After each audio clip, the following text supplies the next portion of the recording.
Bonjour à tous, j'espère que vous allez bien. Aujourd'hui on se retrouve pour une vidéo un petit peu spéciale. Ça fait très longtemps que j'ai envie de vous faire une vidéo comme ça. Je vous parle de certains films que j'aime vraiment beaucoup, mais pas des films qui sont sortis il y a 10-20 ans, mais plus des films qui s'étalent sur un siècle entier, sur les 100 dernières années, les 100 dernières années de cinéma. Et c'est tout le concept de cette vidéo où du coup je vais vous présenter 100 films et chaque film correspond à une année particulière, du coup de 1921 à 2021. Je précise quand même que le choix des films c'est un choix subjectif, c'est des films que j'aime vraiment beaucoup, qui m'ont beaucoup marqué et c'est pour ça que je vous les présente. Donc voilà, s'il manque certains films, certains classiques même du cinéma dans cette liste, c'est normal, sur 100 ans c'est compliqué de rassembler plein de films et là c'est vraiment des films que j'aime énormément et qui ont pour moi marqué l'histoire du cinéma ou du moins mon histoire du cinéma. Donc voilà, j'espère que vous êtes prêts, prenez une tisane, c'est parti parce que la vidéo va être très longue.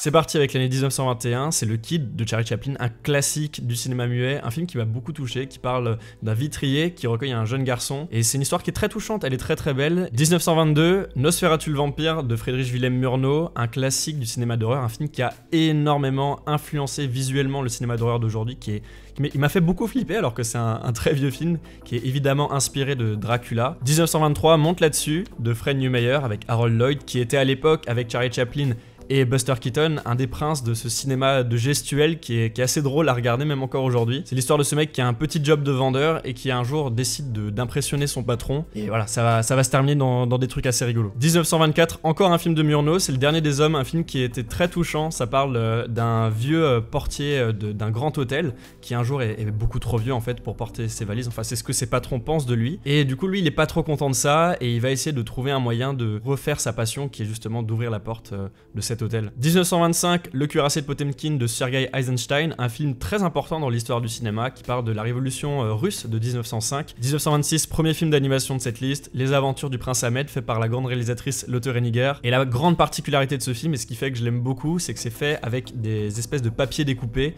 Toute l'animation est faite comme ça et c'est très impressionnant. Bon, Jamais 203, encore un film de Murnau, cette fois-ci c'est L'Aurore, sorti en 1927. C'est vraiment un de mes films préférés, je suis très content de pouvoir en parler sur cette chaîne YouTube. C'est l'histoire d'un fermier d'un petit village qui un jour rencontre une femme de la ville très belle, très séduisante, qui essaie de le convaincre de tuer son épouse. Et le film est magnifique dans sa mise en scène, dans sa photographie, pour du noir et blanc. J'ai jamais vu un noir et blanc aussi beau de toute ma vie. 1928, La Passion de Jeanne d'Arc de Carl Theodor Dreyer, film franco-danois, donc un des premiers films français de cette liste, je suis très content d'en parler. Avec l'incroyable Maria Falconetti qui joue Jeanne d'Arc du coup dans les dernières années de sa vie, de son procès à sa mort. 1929, L'Isolé de Franck Borzage qui raconte l'histoire de Tim qui perd l'usage de ses jambes pendant la guerre. À son retour, il fréquente une fille qui s'appelle Marie et il va y avoir une histoire très touchante entre les deux. Moi, ça m'avait beaucoup touché.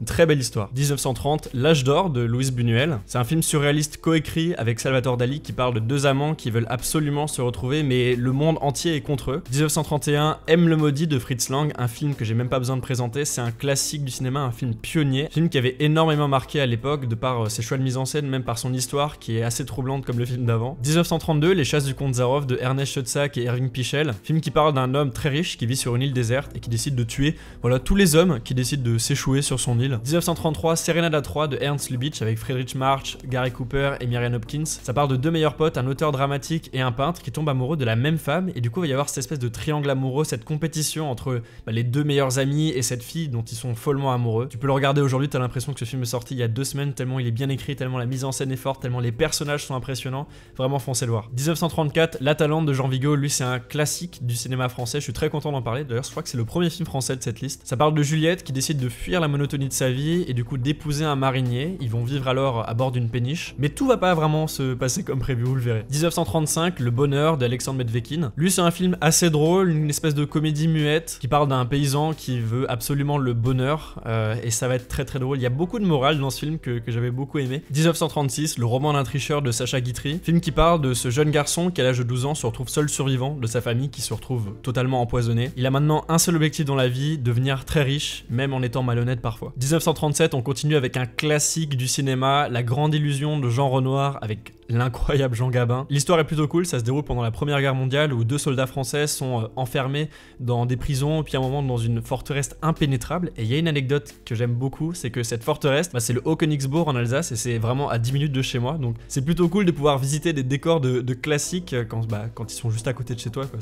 J'adore. 1938, L'Impossible Monsieur Bébé, film incroyable de Howard Hawks, avec je pense les 2 meilleurs acteurs du cinéma des années 30, Katharine Hepburn et Cary Grant. Film qui parle de la rencontre entre entre cette femme très pétillante et ce mec qui est un paléontologue à la recherche d'un dinosaure. C'est un film qui est à la fois très drôle, très touchant, c'est une belle romance. 1939, La règle du jeu de Jean Renoir, encore un film de Jean Renoir. Souvent considéré d'ailleurs comme un des plus grands films, si ce n'est le plus grand film de l'histoire du cinéma français. C'est un film très cool qui parle de différentes interactions entre différentes classes sociales dans cette espèce de chasse qui a lieu sur un domaine en Sologne. 1940, Les raisins de la colère de John Ford, adapté du bouquin de John Steinbeck, porté par l'incroyable Henry Fonda, qui prouve encore une fois dans ce film que c'est un des meilleurs acteurs de l'histoire du cinéma. Ça parle d'une famille qui doit quitter l'Oklahoma et qui décide d'aller en Californie pour trouver du travail, mais sur leur chemin, tout va pas se passer comme prévu. Voilà. 1941, bon là c'est un classique indiscutable, un pilier du cinéma, Citizen Kane d'Orson Welles, un film que j'avais vu pourtant assez jeune, mais qui m'avait quand même beaucoup marqué pour un film de cette époque, notamment parce qu'il utilise des effets de cinéma qu'on retrouve aujourd'hui dans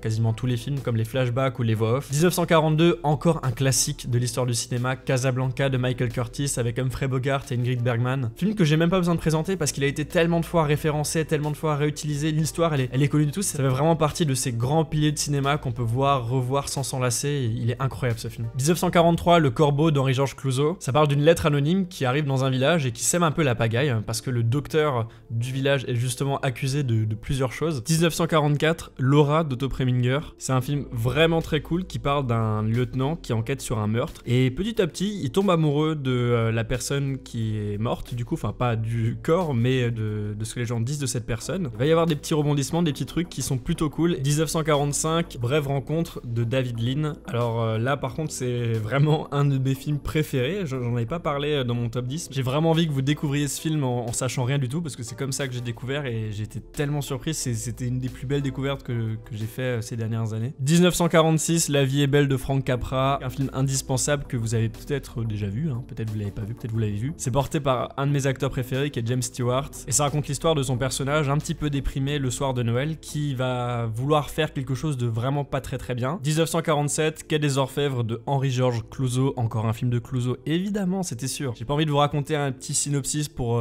pas vous spoiler parce que moi j'ai découvert le film en ne sachant rien de l'histoire. Je peux juste vous dire que c'est un film qui parle un peu de jalousie, de meurtre et de ce genre de trucs. 1948, Allemagne année 0 de Roberto Rossellini. C'est l'histoire d'un petit garçon qui vit à Berlin pendant l'après-guerre dans les ruines de la ville. Et le plus impressionnant dans tout ça, c'est que ça a été filmé en 1948, donc 3 ans après la guerre, donc vraiment c'est du temps réel. C'est filmé dans les restes de Berlin et c'est assez troublant comme image. 1949, Printemps tardif de Yasujiro Ozu. Premier film japonais, premier film asiatique. Je suis trop content parce que Ozu c'est un de mes réalisateurs préférés et je crois qu'il n'y a pas beaucoup de films, je crois que c'est le seul Ozu de cette liste. Ça raconte l'histoire de Noriko, une jeune femme qui vit avec son père veuf et tout le monde dans sa famille, dans ses copains veulent la caser avec un gars, mais elle veut un truc platonique, mais en fait ce mec il est marié et du coup son père il veut rester tout seul donc il veut qu'en même temps elle se barre. Enfin c'est une histoire très compliquée de famille mais une histoire très belle et une histoire qui est ultra bien écrite surtout au niveau des dialogues. 1950, Orphée de Jean Cocteau. C'est une histoire qui est totalement inspirée du mythe d'Orphée dont évidemment le personnage principal est incarné par l'incroyable Jean Marais qui incarne Orphée comme rarement j'ai vu quelqu'un incarner un personnage mythologique à l'écran. Il a une gueule dans ce film. 1951, Journal d'un curé de campagne de Robert Bresson. Ça raconte l'histoire d'un jeune prêtre qui débarque comme ça dans un petit village et qui se heurte un petit peu à une certaine hostilité. On va dire que les gens sont pas très coopératifs avec lui et il va se rendre compte qu'il y a des trucs pas très cool dans ce village, des trucs un petit peu brossons. 1952, Umberto D de Vittorio De Sica. Film extrêmement touchant, très choupi. Je pense que c'est le mot pour définir ce film, c'est très choupi. Ça parle d'un ancien professeur qui se retrouve vraiment en peine d'argent. Il vit à la rue, il vit dans des squats, c'est un petit peu la merde pour lui. Mais il n'est pas seul parce qu'il a un ami et c'est un petit chien qui est tout mignon. 1953, Le salaire de la peur d'Henri-Georges Clouzot, c'est le 4e film d'Henri-Georges Clouzot, je crois. Ça se passe en Amérique centrale où une grosse entreprise pétrolière décide de donner une grosse somme d'argent à celui qui arrivera à transporter un camion d'un point A à un point B avec une cargaison, on va dire, qui est plutôt dangereuse, plutôt explosive. Et voilà, évidemment, le chemin, c'est pas une ligne droite, le chemin, il est semé d'embûches, semé de vallées, de montagnes, de ravins et c'est un peu mission impossible et c'est ce qui fait que le film est vraiment exceptionnel. 1954, L'intendant Sancho de Kenji Mizoguchi. Ça se passe au Japon du 11e siècle où les membres d'une famille plutôt riche, une famille de gouverneurs, se retrouvent martyrisés et sous forme d'esclavage dans différents clans. Ils sont un peu éparpillés et voilà, leur but à eux trois, parce que c'est les 3 seuls survivants de cette famille, c'est de se retrouver. 1955, La parole de Karl Theodor Dreyer. Alors là, c'est l'histoire d'un mec qui disparaît du jour au lendemain, voilà, sans laisser de traces, après être devenu complètement fou. Sa sa famille veut absolument le rechercher, mais tout ça est mélangé avec une tragédie familiale entre les voisins d'à côté qui veulent pas marier leur fille avec le fils du gars et tout. Enfin, il y a un gros problème. 1956, un condamné à mort s'est échappé de Robert Bresson, encore un film de Robert Bresson. Ça raconte l'histoire d'un mec qui s'est fait capturer par les Allemands pendant la Seconde Guerre mondiale et qui est condamné à mort. Sauf que lui, il refuse totalement son exécution et décide de s'évader. 1957, Les Nuits de Cabiria de Federico Fellini. Alors j'ai pas trop envie de raconter l'histoire parce que moi je ne savais rien en allant voir ce film et j'étais très surpris. Je peux juste vous dire que ça parle d'une prostituée qui est jouée par Giulietta Massina qui joue extrêmement bien. 1958, Sueur froide d'Alfred Hitchcock. Évidemment que ce film doit être dans cette liste, c'est mon Alfred Hitchcock préféré, c'est un de mes films préférés de l'histoire du cinéma et c'est un des meilleurs films tout court objectivement de l'histoire du cinéma. Vraiment un film novateur, un film qui a énormément influencé. Si vous l'avez vu ou même si vous l'avez pas encore vu, bah regardez-le, re-regardez-le en boucle, voilà, c'est un chef-d'œuvre. 1959, Hiroshima mon amour d'Alain Resnais, c'est un des plus grands films de l'histoire du cinéma français. J'arrête pas de dire un des plus grands dans cette liste, mais celui-là c'est vraiment un des plus grands films du cinéma français qu'il faut absolument voir. Moi j'adore, il y a des petites voix off dans ce film qui sont assez présentes et qui donnent une atmosphère très particulière. 1960, La Ventura de Michelangelo Antonioni, un classique du cinéma italien. Alors je vais vous résumer un tout petit peu le film pour vous donner envie. Ça raconte l'histoire d'un groupe de riches qui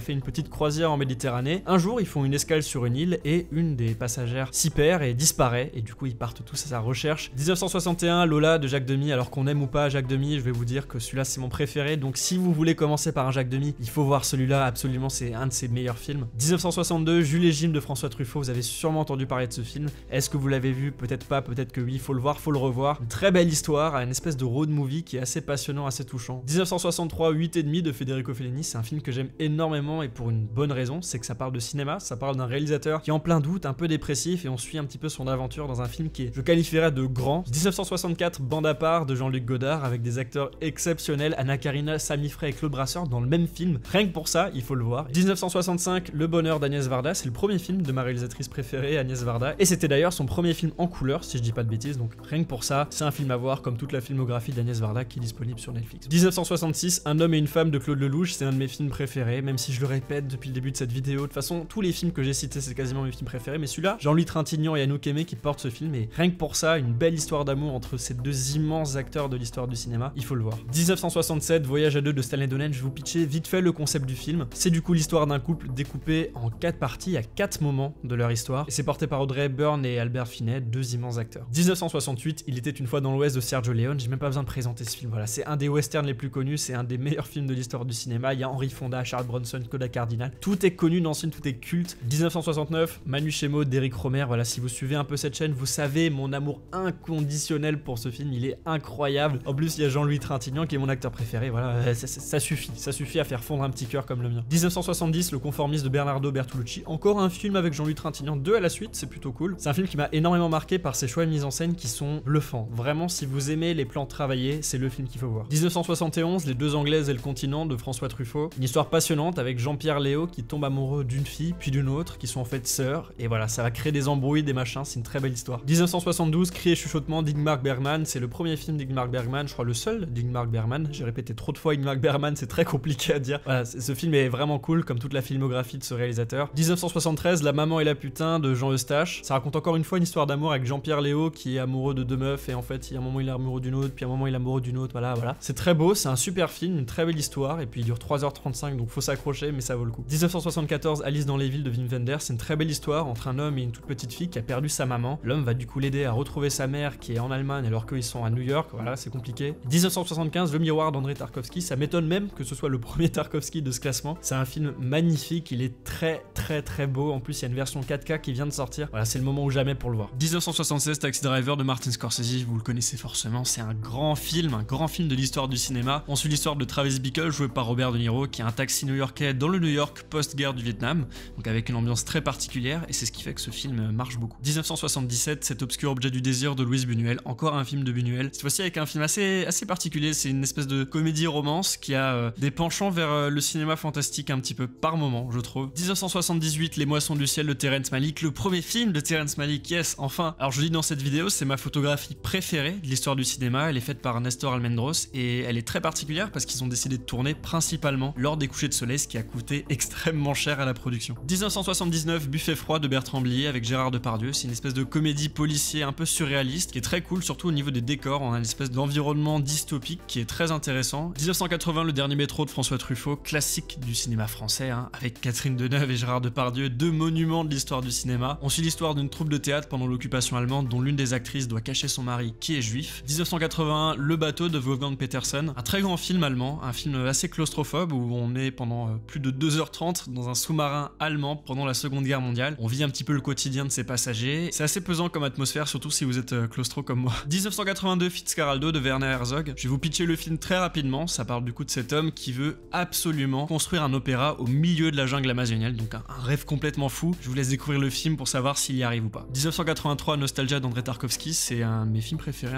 mon Tarkovsky préféré, voilà, je peux le dire. On suit l'histoire de ce poète russe qui part en Italie à la recherche de quelque chose, et là-bas il va faire des rencontres qui vont l'amener à se questionner et avoir son passé qui va revenir le hanter, des espèces de flashbacks entremêlés avec la réalité. C'est un très beau film, très bien réalisé. 1984, Paris, Texas de Wim Wenders. J'arrête pas de dire depuis le début que certains des films sont mes films préférés, mais celui-là c'est le numéro 1, c'est mon film préféré de l'histoire du cinéma. On suit l'histoire de Travis Anderson qui après 4 ans d'errance retrouve la civilisation et retrouve son frère qui va l'amener à lui présenter son fils qu'il a plus vu depuis très longtemps, et Travis du coup veut repartir à la recherche de son ex-femme. Le film est une sorte de road movie très touchant, surtout au niveau de ses plans, c'est parmi les plus beaux plans que j'ai vus dans l'histoire du cinéma. 1985, Brésil de Terry Gilliam, un film fantastique science-fiction qui est plutôt stylé, où on suit du coup l'histoire de Sam, un mec qui bosse du coup pour le ministère de l'information, qui va décider par amour de se lancer dans la révolution contre l'État. 1986, Mauvais sang de Léos Carax, avec des acteurs exceptionnels comme Michel Piccoli, Juliette Binoche, Denis Lavant. Je vais pas vous raconter le film parce que moi, avant de le voir, je ne savais rien de ce film, et quand j'ai découvert de quoi ça parlait, j'ai très surpris, et vous verrez, c'est assez cool. 1987, Où est la maison de mon ami d'Abbas Kiarostami, et là je vais un peu tricher parce que je vais citer 3 films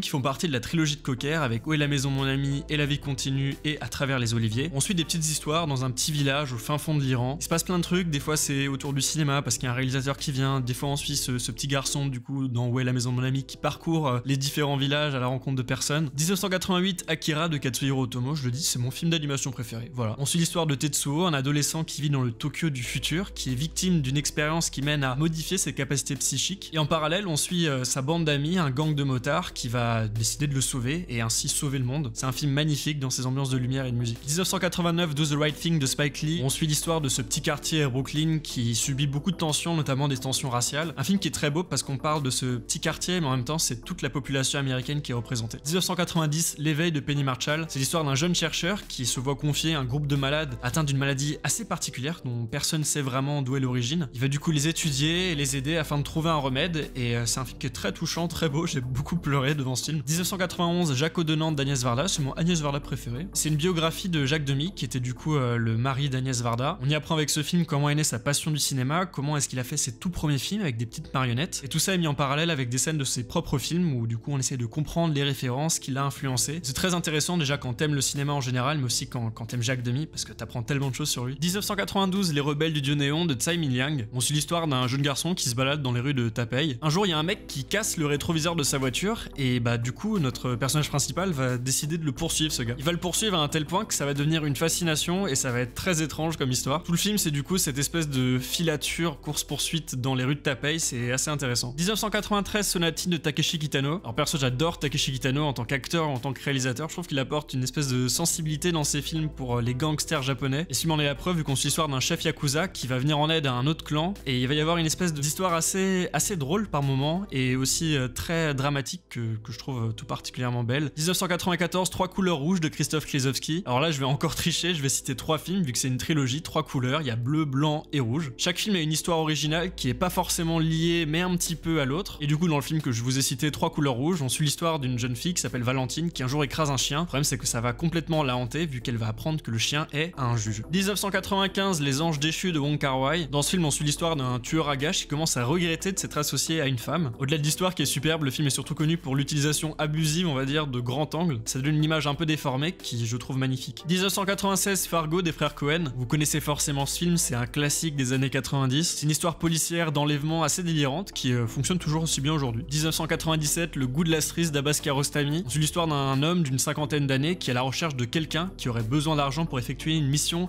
un peu spéciale. Il va du coup de village en village, de maison en maison à travers l'Iran, et il rencontre des gens qui parfois acceptent, parfois ont des doutes sur ce qu'il veut faire, et je vous laisserai découvrir le film, c'est assez passionnant, assez déchirant. 1998, Festen de Thomas Winterberg. Alors c'est un film très particulier vu qu'il s'inscrit dans le Dogma 95, qui est une sorte de mouvement cinématographique danois. La particularité et notamment de filmer en caméra à l'épaule d'une manière assez étrange, ce qui donne au film une atmosphère assez dérangeante, assez intimiste, et ça fonctionne parfaitement vu qu'on suit du coup une famille, un anniversaire, qui voit apprendre différentes vérités sur l'un et sur l'autre, c'est assez cool. 1999, Magnolia de Paul Thomas Anderson. Je vais pas vous raconter un pitch du film, je vais vous laisser le découvrir vu qu'on suit plein d'histoires différentes qui s'entremêlent les unes avec les autres. Je peux juste vous dire pour vous donner envie qu'il y a Tom Cruise et Julianne Moore dans ce film, donc c'est plutôt cool. 2000, Dancer in the Dark de Lars von Trier. C'est un film incroyable avec Björk et Catherine Deneuve où on suit l'histoire de Selma qui travaille dans une usine de métallurgie. Le problème c'est qu'elle a une maladie qui risque de la rendre complètement aveugle. Elle va du coup tout faire pour sauver ses yeux et aussi sauver l'avenir de son fils. 2001, La chambre du fils de Nanni Moretti. Alors je vais pas vous dire le pitch du film parce que vraiment ça vous gâcherait le plaisir. Vous le verrez quand vous verrez le film, ça vous gâchera le plaisir. Du coup je vous conseille fortement d'aller le voir. C'est un très grand film de cinéma qui est pas souvent cité et je suis vraiment très content de pouvoir utiliser cette plateforme aujourd'hui pour vous en parler parce que c'est un film incroyable. 2002, Oasis de Chan Dong-li. On suit l'histoire d'un jeune délinquant un peu simplet qui vient tout juste de sortir de prison. Il fait la rencontre d'une certaine manière d'une jeune femme qui est handicapée moteur. Ça va donner une histoire très belle où ces deux personnes rejetées un petit peu de la société vont se retrouver dans ce film et cette histoire. 2003, Memories of Murder de Bong Joon-ho. C'est un film policier très perturbant, très gore je trouve. Moi il m'a beaucoup choqué sur certains aspects. Mais il en reste pas moins super intéressant vu qu'on suit l'histoire de la police qui enquête sur un meurtre qui va mener ensuite sur un serial killer. Et vous voyez, il va y avoir cette espèce de course-poursuite entre les deux camps. 2004, La mauvaise éducation de Pedro Almodovar. C'est un très beau film, je trouve un des plus personnels de Pedro Almodovar. Et je pense aussi mon préféré de ce réalisateur. On suit du coup l'histoire de différents personnages dans les années 60, puis 70 et 80, qui vont être amenés à se rencontrer et à découvrir certaines choses sur leur passé et sur leur vie. 2005, Caché de Michael Haneke. Alors, je pourrais citer toute la filmographie de ce réalisateur tellement il est passionnant. Je vous cite au moins un film, comme ça vous allez voir déjà celui-là, ensuite vous allez voir les autres. C'est du coup l'histoire d'une famille qui un jour se voit recevoir des cassettes filmées dans leur rue avec des points de vue de leur famille. Ça devient du coup très dérangeant et il va y avoir un truc par la suite, je vais rien vous spoiler. 2006, La vie des autres de Florian Henkel von Donnersmarck. Un film que vous avez sûrement vu en cours d'allemand ou alors que vous avez dû voir, je sais pas, en cours d'histoire. C'est un film passionnant où on suit un capitaine de la Stasi qui est chargé de surveiller un dramaturge qui vit avec une actrice. Il va du coup vivre en quelque sorte avec eux, d'une certaine manière vu qu'il les écoute, et c'est un film super intéressant. 2007, There Will Be Blood de Paul Thomas Anderson, où on suit l'histoire de Daniel Plainview joué par l'incroyable Daniel Day-Lewis, qui décide de s'installer dans une petite ville de Californie avec son fils pour y chercher du pétrole parce qu'il pense qu'il y en a vraiment là-bas. Le truc c'est que ça va créer des tensions et des jalousies dans le village à côté et voilà, ça va monter en tension et le film est passionnant. 2008, Synecdoche New York de Charlie Kaufman. Alors vous décrire ce film ça va être compliqué, je peux juste vous dire qu'on suit un metteur en scène de théâtre qui est un petit peu lassé du théâtre d'aujourd'hui et qui du coup veut monter une scène impressionnante et voilà vous verrez de quoi ça parle quand vous verrez le film. 2009, Un prophète de Jacques Audiard. On suit du coup un personnage qui est condamné à 6 ans de prison et qui ne sait ni lire ni écrire. Il va du coup devoir se débrouiller dans le monde carcéral et c'est un film que je trouve incroyable, surtout tenu par Tahar Rahim qui donne une performance exceptionnelle. 2010, J'ai rencontré le diable de Kim Ji-woon. C'est un film policier qui est vachement gore, mais celui-là bien plus que Memories of Murder, il est vraiment très gore, donc voilà, je vous préviens avant que vous le voyez. Ça parle du coup d'un tueur en série qui est impossible à attraper par la police et on le voit du coup à chaque fois avec ses victimes et c'est vraiment rien que d'en parler, ça me voilà. Si vous aimez ce genre de film, vous pouvez y aller. 2011, The Tree of Life de Terrence Malick. C'est un film que j'aime beaucoup, j'en avais parlé dans mon top 10, c'est vraiment je trouve une des plus belles cinématographies de l'histoire du cinéma, c'est un film qui est super beau, un film contemplatif mais pourtant avec une belle histoire vu qu'on suit l'histoire de Jack qui vient de perdre son frère et devant cette fatalité, Jack il a des souvenirs de son enfance et il met tout ça en parallèle avec le rapport avec sa mère et c'est un film que je trouve très beau et très complet dans ce qu'il veut dire, ça plaira peut-être pas à tout le monde mais je vous le conseille fortement. 2012, Amour de Michael Haneke. On suit l'histoire de Georges et Anne joué par Jean-Louis Trintignant et Emmanuel Riva. Un jour, Anne est victime d'une attaque cérébrale et est complètement paralysée d'un côté, ce qui va complètement chambouler leur couple du jour au lendemain. Voilà, je vous préviens quand même d'avance, c'est un film qui est vraiment dur à regarder. 2013, La Grande Bellezza de Paolo Sorrentino. Dans ce film, on suit l'histoire de Jep, joué par Tony Servillo, qui est un grand journaliste qui fréquente la haute société romaine, et on vit avec lui l'excès de ce monde qu'on ne connaît pas forcément. 2014, Léviathan d'Andrei Zvagintsev. Alors ça se passe au nord de la Russie, vraiment tout au nord de la Russie, où un homme est vraiment attaché à sa maison et à sa terre, et un jour,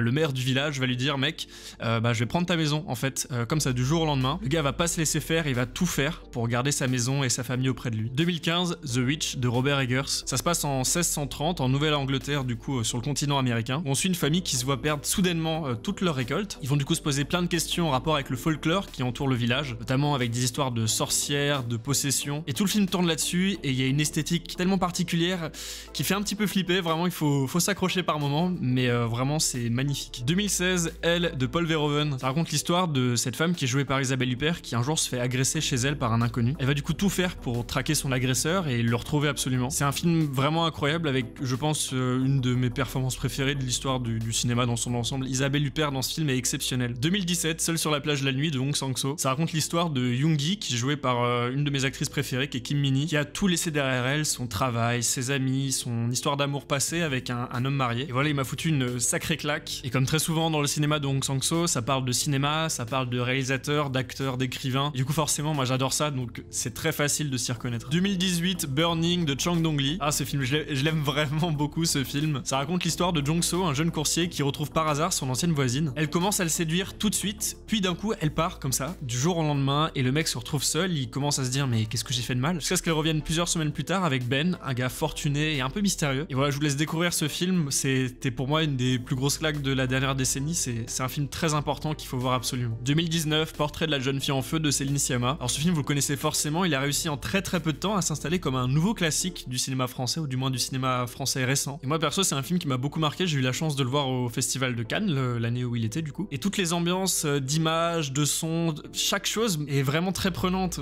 C'est viscéral à quel point c'est puissant. 2020, Uncut James de Josh et Benny Safdie. Alors c'est l'histoire d'un propriétaire de bijouterie joué par Adam Sandler, rien que ça, qui un jour se va voler une partie de sa marchandise. Sa vie va être complètement bouleversée à partir de ce moment-là. Et voilà, nous aussi on va être bouleversés parce que le film est très nerveux. Le montage est très agressif, très rapide, les dialogues c'est que des insultes quasiment, c'est ultra violent. Et du coup c'est un film qui va peut-être pas plaire à tout le monde, mais j'ai trouvé super intéressant dans sa manière de faire. 2021, Minari de Lee Isaac-chung. Alors c'est pas mon film préféré de l'année 2021, mais il fait largement partie des films que j'ai vraiment adoré cette année. Évidemment j'allais pas vous spoiler le top 10 de l'année 2021 qui devrait arriver d'ici janvier. Du coup on revient à Minari, ça raconte l'histoire d'une famille américaine d'origine sud-coréenne qui un jour s'installe au fin fond du Arkansas avec pour idée d'installer une ferme. Ensuite du coup cette famille qui va devoir s'habituer à vivre dans un pays qui ne les accepte pas forcément, ex-côté ce sentiment de rêve américain vu d'une personne qui est d'origine étrangère. Et c'est un film qui est vraiment très beau, il a une musique qui est exceptionnelle. Puis voilà, beaucoup de choses ont été dites sur ce film, mais si vous ne l'avez pas vu, il faut le voir, ça reste vraiment un des monuments de l'année 2021. Bon, c'était très long et épuisant, mais au final on y est arrivé, on est au bout de ces 100 années de cinéma. Évidemment, comme tout le monde, j'aime le cinéma, comme tout le monde, le cinéma que j'aime, il est unique. Il a traversé les âges, et aujourd'hui je suis vraiment content de vous l'avoir raconté comme ça, ces 100 années de cinéma en 100 films. Et j'espère vraiment que le message principal de cette vidéo, qui est de vous transmettre un maximum de films, des films que j'aime,